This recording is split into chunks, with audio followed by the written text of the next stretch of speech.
My Sony Trinitron KV1320 is back.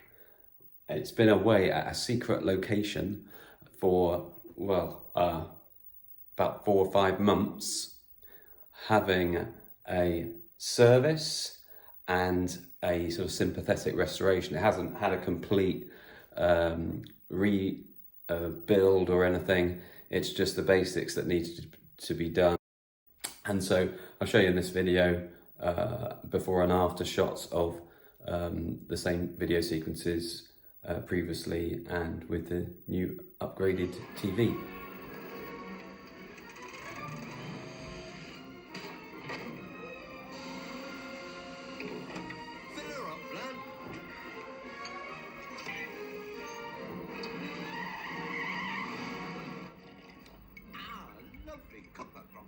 I bought this, I naively thought that there would be old guys in their garden sheds, you know, probably several just here where I live in the same city, that, you know, tinker with old TVs and know how to get them serviced and working.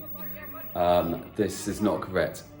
I searched everywhere and I found two people in the whole of the UK who were prepared to take this TV in and work on it, and even sort of specialist electronic sort of vintage restorers. They're not interested in doing CRTs because they're just too complex, too difficult. But I did find a couple of people, one down in London and one closer to me, and the guy close to me kindly has had a look at it. This is a sequence that my TV wizard guy sent me as he was going into the back of the TV for the first time. He found that it was pretty grimy back there and probably had never been opened since it was bought new. Let me take a look at what he did. He replaced the RGB voltage supply capacitor and resoldered the output transistors, and did basic servicing, aligning and adjusting the grayscale. And he's given it a good clean in there. He did say it didn't look like it had been serviced or looked at for many decades. So it's amazing that this 50-year-old TV is still going, really. One of the things I think is this cheap HDMI to RF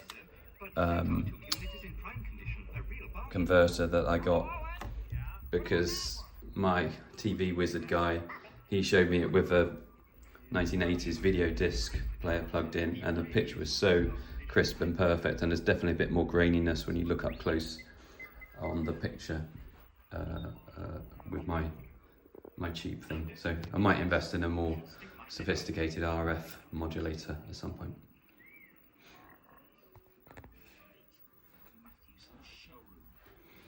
The question though I have is whether the noise from the flyback transformers is the same or quieter than it was before, because I can't hear it at all. I know some people were commenting it was really high pitch whine they could hear on the previous video, but my youngest son can hear it really, really clearly, and I don't think it's made much difference to that, the service.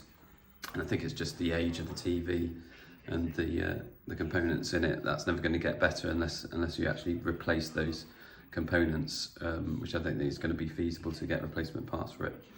So I'm happy with it. I don't hear that, but actually little kids, they can't come in the room with it on because they hate the kind of high-pitched noise of it, which is a bit of a shame.